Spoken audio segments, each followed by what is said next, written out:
સ્થાનિક સ્વરાજની જે ચૂંટણીઓ આવી રહી છે તેમાં આપણી પાસે એક જડબાતોડ વિકલ્પ અને કટ્ટર ઈમાનદાર વિકલ્પ એ આપણી પાસે છે। અત્યાર સુધી બે હગા માસીએ ભાઈઓ લડતા હતા, બે જણા કુંડળીમાં ગોળ ભાંગી અને ક્યાંક ને ક્યાંક ભાગ બટાઈનો હિસ્સો એ બંનેની અંદર વેચી લેતા હતા અને જે પણ ભ્રષ્ટાચારો, જે પણ કૌભાંડો થાય એમાં બંનેની મિલીભગતો હતી। અત્યાર સુધી ક્યાંક ને ક્યાંક જે રાજનીતિ જે ચલાવવામાં આવી ગુજરાતની અંદર એ ભય, ભૂખ અને ભ્રષ્ટાચારની જે રાજનીતિ હતી એની સામે હવે આપણી પાસે મજબૂત વિકલ્પ એટલે કે આમ આદમી પાર્ટી એ ઉપસ્થિત છે। આજે વિજયનો વિશ્વાસ તમે આપો કે આવનાર સ્થાનિક સ્વરાજની ચૂંટણીની અંદર જે હવે ડેલીએ ટકોરા દઈ રહી છે જે ચૂંટણી સ્થાનિક સ્વરાજની એ જિલ્લા પંચાયત, તાલુકા પંચાયત, નગરપાલિકા, મહાનગરપાલિકાની જે ચૂંટણીઓ છે તે ચૂંટણીઓની અંદર આપણે આપણા જે જનપ્રતિનિધિ જે આપણો અવાજ બની શકે। તમે જોયું હશે કે આમ આદમી પાર્ટીએ ગત ચૂંટણીની અંદર 5 આપના ધારાસભ્યો આપ્યા અને એ 5 ધારાસભ્યો અત્યારે પણ ક્યાંક ને ક્યાંક જે 162 જે ધારાસભ્યો છે એના પગ ધ્રુજાવી રહ્યા છે અને વિધાનસભા ગજવી રહ્યા છે। અને એવો જ આ વિસ્તારનો એક ચહેરો એટલે કે આદરણીય ચેતરભાઈ વસાવા, જેને આ વિસ્તારની અંદર જે નકલી કચેરીઓ ચાલે, આ વિસ્તારની અંદર મનરેગાના કૌભાંડો ચાલે, આ વિસ્તારની અંદર ક્યાંક ને ક્યાંક ભારતીય જનતા પાર્ટીએ કરેલા કુકર્મો હોય, કરેલા કૌભાંડ હોય એને ઉજાગર કરવાનું કામ કર્યું ત્યારે એમને જેલમાં પૂરવામાં આવ્યા। તમે જોઈ લો કે જે લોકો આજે ભારતીય જનતા પાર્ટીની સામે લડે છે એને જેલમાં પૂરવામાં આવે છે।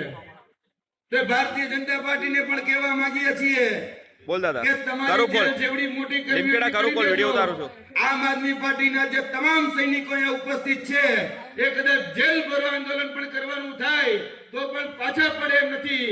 આવનાર દિવસોની અંદર 2027માં અને વર્તમાન સ્થાનિક સ્વરાજની જે ચૂંટણીઓ છે તેમાં તમને મોરે મોરો દઈ દેવા માટે આ ટીમ એ સજ્જ છે। સ્ટેન્ડ આલો ને, સ્ટેન્ડ હલલ કરે છે। મિત્રો, આવનાર સ્થાનિક સ્વરાજની ચૂંટણીમાં આપણે ભારતીય જનતા પાર્ટીના મૂળિયા ઉખેડી અને સુપડા સાફ કરી નાખવાના છે। આપણે બધા જ જોયું છે બહુ મોટી વિકાસોની ડંફાસો મારે છે, પણ આપણા આ આદિવાસી વિસ્તારની અંદર એ છોટાઉદેપુર હોય, દાહોદ હોય, એમાં પણ આજના દિવસે જે વિકાસ છે એ જોડા ખાય છે, જોલીઓમાં જોડા ખાય છે।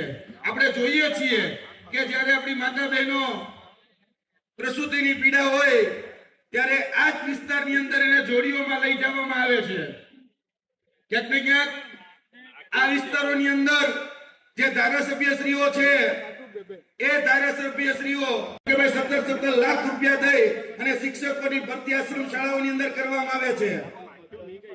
આપણે બધા જ જાણીએ છીએ કે ગુજરાતની અંદર શાળામાં શિક્ષક નથી, દવાખાનામાં ડાક્ટર નથી, ગામમાં તલાટી નથી અને કચેરીઓમાં જાય તો ક્લાર્ક નથી, પોલીસ કચેરીઓમાં જાય તો કોન્સ્ટેબલ નથી, પીએસઆઈ નથી।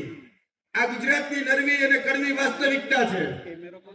ત્યારે આ જ વિસ્તારમાંથી અવાજ ઉઠ્યો અને આજથી 1 વર્ષ પહેલા આપણે બધાએ જોયું હશે કે રિવર્સ દાંડી યાત્રા કાઢવામાં આવી અને આ જ વિસ્તારમાંથી જ્યારે રિવર્સ દાંડી યાત્રા નીકળી ત્યારબાદ આ ગુજરાત સરકારે 24,700 શિક્ષકોની ભરતી કરી।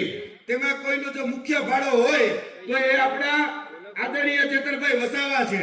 તો એના માટે જોરદાર તાલીઓ થઈ જાય કે આપણે આદિવાસી એક હાવજ મેળ્યો છે। હવે આ હાવજ જે રીતે ડણકે છે, જે રીતે ગરજે છે, એ જ રીતે આવનાર તે સ્થાનિક સ્વરાજની ચૂંટણીઓમાંથી તાલુકા પંચાયત હોય, જિલ્લા પંચાયત હોય, નગરપાલિકા, મહાનગરપાલિકા હોય, એમાં પણ આ જ રણકાર આ જ લડત એ આપણે બધાએ સાંભળવી છે. એટલે તૈયાર થઈ જાઓ. આવનાર દિવસોની અંદર આપણે પણ હવે ઘરે ઘરે ચેતરભાઈ વસાવા ઉભા કરવાના છે. કારણ કે મેં તમને કીધું એમ કે ભ્રષ્ટાચારે ભેડો લઈ લીધો છે. અત્યારે ખોટા ખોટા વાયદા વચનો આપવામાં આવે છે. અત્યાર સુધીમાં ગુજરાતના યુવાનોને હેરાન પરેશાન કરવા સિવાય બીજું કશું કાંઈ આપ્યું નથી. આપણે બધા જ જાણીએ છીએ ગુજરાતની અંદર છેલ્લા 10 વર્ષમાં 34 પેપર લીક થયા છે.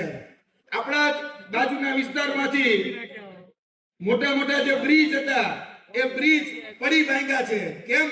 કારણ કે એના ભ્રષ્ટાચારનો પૈસો એ નેતાઓ સુધી પહોંચે છે. અને છેલ્લા દિવસોની અંદર તમે પણ જોયું હશે, અહીંયા સંજયસિંહ રાજ પણ બેઠા છે, તો એમને પણ અહીંયા ગંભીરા બ્રિજ ની જે દુર્ઘટના થઈ તો તેમાં પણ એને મુખ્ય ભૂમિકા ભજવી અને જે પીડિતો હતા એને ન્યાય અપાવવાનું કામ કર્યું. અહીંયા હરણી બોટ દુર્ઘટના થઈ તો ત્યારે આપણા જ આમ આદમી પાર્ટીના રામી સાહેબ હતા તો એને એ પીડિતોને ન્યાય અપાવવાનું કામ કર્યું. ઈસુદાનભાઈ ગઢવી હોય તો ખેડૂતોને ન્યાય અપાવવાનું કામ કરે. આદિવાસી સમાજના ખોટા સર્ટિફિકેટ કે આદિવાસી સમાજના જે પણ પ્રાણ પ્રશ્નો હોય શિક્ષકોથી લઈ શિષ્યવૃત્તિથી લઈ એ શિષ્યવૃત્તિમાં છેલ્લા 1 વર્ષથી લડત લડી અને જે પોસ્ટ મેટ્રિક શિષ્યવૃત્તિ યોજના બંધ કરી દીધી આ સરકારે એને ચાલુ કરાવવાનું કામ આમ આદમી પાર્ટીના નેતા ચેતરભાઈ વસાવાએ કર્યું. આટલો મજબૂત વિકલ્પ એ હવે તમારી સામે છે. અત્યાર સુધી આપણે બધા જ જાણીએ છીએ કે હવે આ જે રાજનીતિ છે ભાઈ ભૂખ અને ભ્રષ્ટાચારની એનો અંત લાવવો પડશે. આવનાર દિવસોની અંદર આપણે મજબૂત વિકલ્પ એ આમ આદમી પાર્ટી અને કટ્ટર ઈમાનદાર એ પાર્ટી આપણી પાસે છે.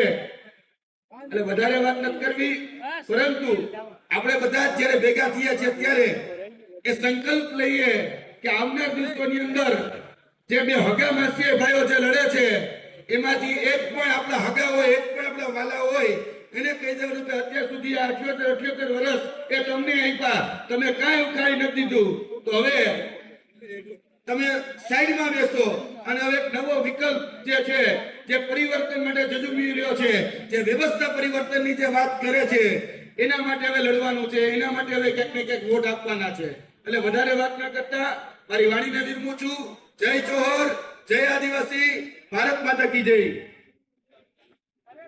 શિવરાજસિંહભાઈનો ખૂબ ખૂબ આભાર. જે મિત્રો પાછળ ઉભાલા છે પોતાનું સ્થાન ફટાફટ ગ્રહણ કરી લે.